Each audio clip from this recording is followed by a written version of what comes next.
Vous écoutez un podcast de EJR Radio, la radio pour tous.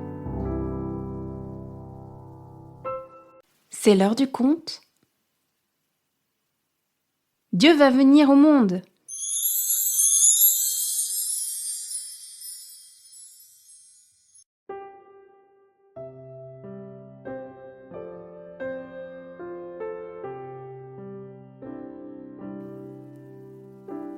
Ça m'agace à la fin. Tout le monde parle de cette fête qui approche. Tout le monde décore sa maison. Mais moi, je ne vois pas Dieu venir.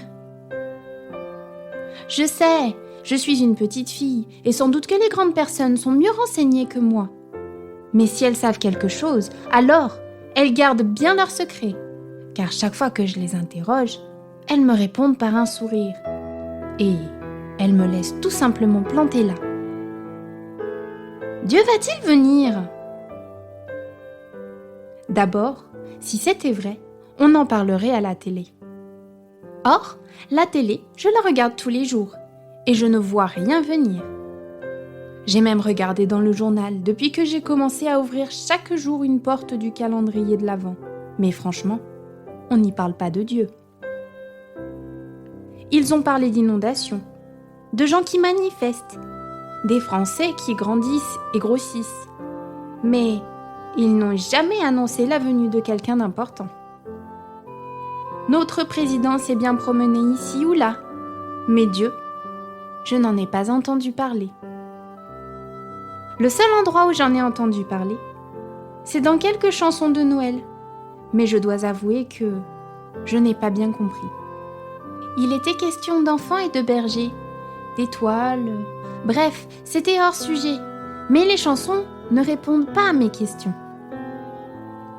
Venir au monde, qu'est-ce que ça veut dire ? J'ai grimpé sur une chaise, j'ai attrapé le dictionnaire et j'ai trouvé que cela signifiait naître. Dieu va naître ?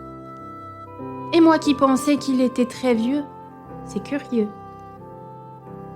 Je cours chez ma tante qui attend un bébé et je l'interroge. « Tati, venir au monde, ça veut dire qu'un bébé va arriver ?»« Oui, dit-elle radieuse. » Je m'approche d'elle, je presse mon oreille contre son gros ventre. « Alors il est là ?»« Oui, répond-elle presque gênée. »« Mais c'est pas possible. Il est là, Dieu ?» ?»« Qui ça ?»« Mais Dieu !»« Mais non, ma petite. Dieu, il est au ciel. »« Ah bon ? Mais je croyais qu'il allait venir. » Encore raté.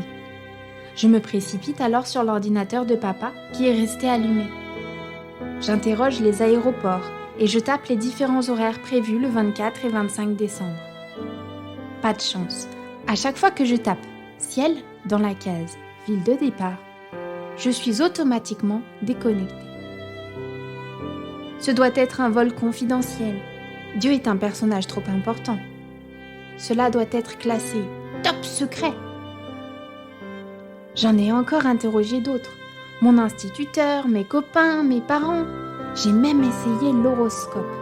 Mais personne n'a su me répondre. Les uns m'ont rayonné en me disant « Mais Dieu, c'est comme le Père Noël. Tu comprendras quand tu seras grand. » D'autres m'ont dit « Si Dieu attend que nous soyons prêts pour qu'il arrive, c'est pas demain la veille. » Les jours ont passé et je ne sais toujours pas si Dieu va venir. Je ne sais toujours pas quand Dieu va venir. Je l'avoue, tout cela me rend plutôt triste. Ce matin, j'ai ouvert la dernière porte de mon calendrier. C'était un chocolat en forme d'étoile, emballé dans un papier doré. C'était joli et c'était doux sous la langue. Mais bon, un chocolat et la venue de Dieu, c'est quand même pas pareil. Assise sur l'escalier, je me sens déçue et triste. Tellement triste que je sens couler quelques larmes. Quelqu'un s'assied à côté de moi et me dit « Regarde !» Je lève la tête et je vois que doucement, sans bruit, des flocons de neige recouvrent le sol et les maisons. C'est magnifique. Mais je n'ai rien vu venir. C'est sûr, les flocons de neige, on n'en parle pas à la télé. Ils viennent souvent quand on ne les attend pas, ou ne les attend plus.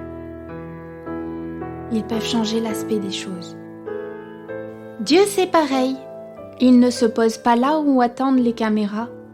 Il se pose en silence dans l'attente d'un enfant, dans l'authentique soif de le rencontrer des gens qui le cherchent. Dieu vient comme un souffle léger, comme une blancheur dans la nuit, comme une douceur dans l'âpreté. Cette année, tu l'as vu venir parce que tu le cherchais, parce que tu l'attendais. Et tu ne l'as pas raté parce que tu l'as accueilli dans son mystère. Tu l'as accueilli tel qu'il est et non tel que tu le rêvais. Et toi, qui écoutes ce conte, toi petit enfant, même si tu as grandi, je viens te demander si tu as su garder des yeux qui voient Dieu dans la nuit du monde. Ce quelqu'un qui s'est assis auprès de toi, c'était peut-être un ange. Il s'en est allé, et comme dans un bruissement, j'ai cru discerner un joyeux Noël. Joyeux Noël à tous ceux qui cherchent Dieu. Et sans que personne ne me voie, je l'ai salué de la main, heureuse de l'avoir rencontré une première fois.